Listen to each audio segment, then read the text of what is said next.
Marami na pong nagkakasakit sa mga evacuation centers sa Tacloban, Leyte, lalo na po ang mga bata. Ang problema, kulang na nga sa gamot. Kailangan pa ng kuryente ng ilan para matugunan ang kanilang karamdaman. May ulat on the spot si Victoria Tulad. Victoria? Maris, nagkakasakit na nga ang ilan sa ating mga kababayan sa evacuation centers dito sa Tacloban, partikular ang mga bata. Kaya naman ang kanilang mga magulang lalong nag-aalala. Ilang araw nang may ubo at sipon ang anak ni Rhea Ramirez. Nagsisimula na ring umatake ang asthma ng bata kaya't hindi mapakali ang kanyang ina. Hindi pa raw nakakakuha ng medical supplies si Rhea na lumikas sa Rizal Central School matapos bumayo ng bagyong Yolanda. Ubo, sipon at lagnat ang karaniwang sakit ng mga bata sa evacuation center. Kaya sa tuwing may magme-medical mission, laking pasasalamat daw ng mga residente. Ang grupong Center for Community Transformation nagdala ng basic medicines para sa ubo, sipon, dehydration, fungus maging mga antibiotics at vitamins. Ang problema, ang ibang mga lumalapit na pasyente kailangan ng kuryente para mapabuti ang kanilang pakiramdam.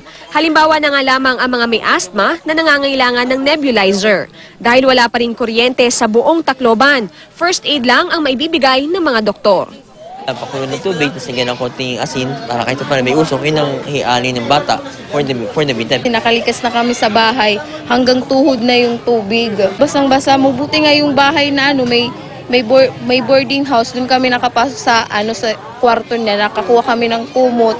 Pinunas ko sana ako kasi nangingitim na yung labit. May mga sakit din daw na komplikado kaya pahirapan ang paghahanap ng gamot. Ang 50 taong gulang na si Santos Azores, may high blood at lumalaki ang puso. 3 araw na raw siyang hindi nakakainom ng gamot. Paghinga ko mahirap. Ayon sa lokal na pamahalaan, sa ngayon ay may kakulangan sa gamot pero nakikipag-ugnayan na sila sa DOH at iba pang organisasyon para makapagdagdag ng supplies.